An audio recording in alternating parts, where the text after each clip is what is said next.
Before I get into it, guys, remember to subscribe to the channel, knock that notification bell, give me a big thumbs up, and let's get right into it. Hey guys, I was born and raised in Detroit, a diehard Lions fan for decades. And it was a losing culture when I was a kid, but I didn't even know any better. I just went to Tiger Stadium to watch games in the snow. I didn't care if they won or lost. I just wanted to see my childhood heroes play. You know, the guys we emulate on the playground playing tackle football.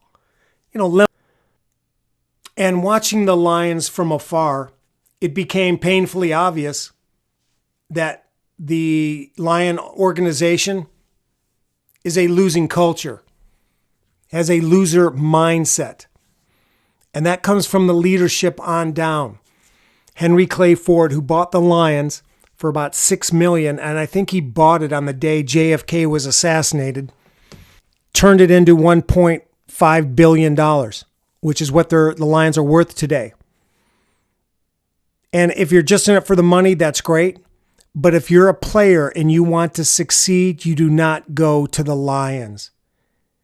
Henry Clay Ford and the Ford family, Martha Firestone, the wife of the Firestone Tire family, maybe these people didn't have to work a day in their life, so they don't appreciate winning.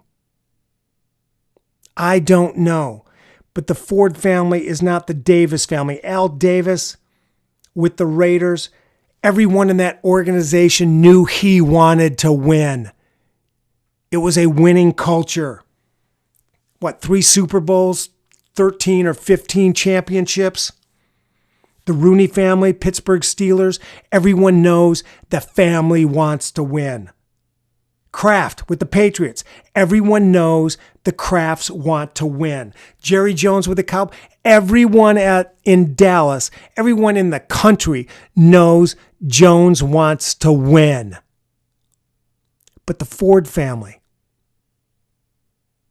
Barry Sanders, the greatest running back of all time, in my opinion, who still was practically in his prime at 31? He walked away without looking back, with no regrets. He quit rather than put on that uniform one more time for the Ford family. To give his all, and that family doesn't care if you win or lose, if you're successful or not. And to be successful in life, you need a winning team around you. You need winning culture. You need a positive attitude. Calvin Johnson, wide receiver, just inducted into the Hall of Fame. Little beat up after 9 years. He still had a few good years in him.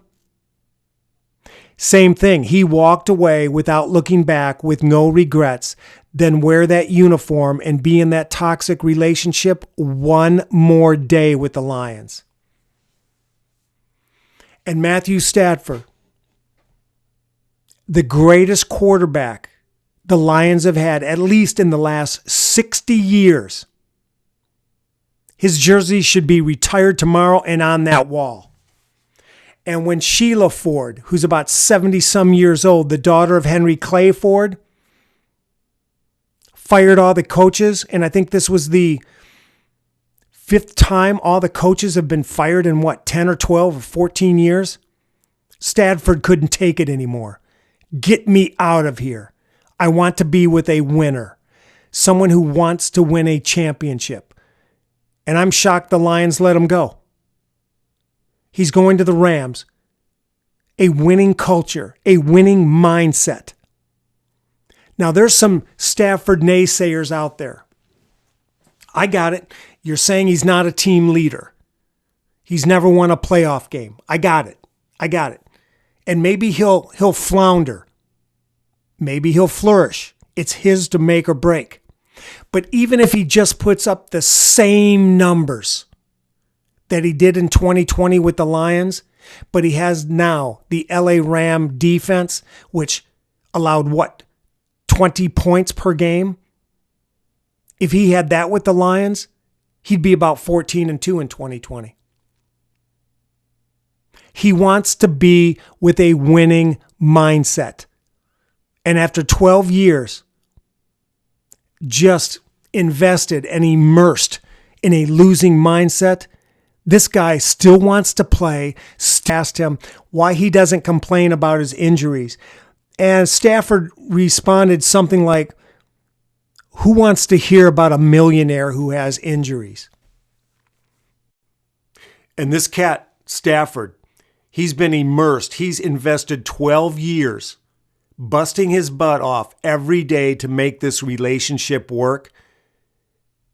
But it's impossible because his partner, the Lions, the Ford family, this generation of Fords running the Lions, it's not a winning culture. How long would you stay in a relationship where your partner just comes up with excuses for not wanting to step up? And guys out there dating, women do not want to hear about your failures unless it's part of the journey where you became a success. That is attractive to women, not quitting, having a passion in life, being the best you can be, the best version of yourself, chasing excellence. That is extremely attractive to females.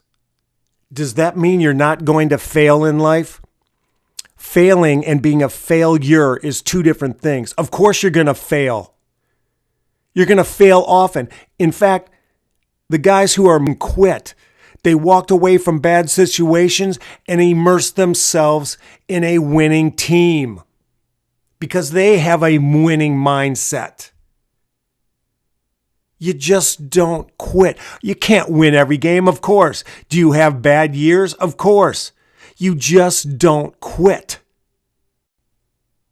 But it is astronomically difficult for you to have a great relationship, a winning relationship, when your partner isn't on the same page, when your partner doesn't care if you win or lose.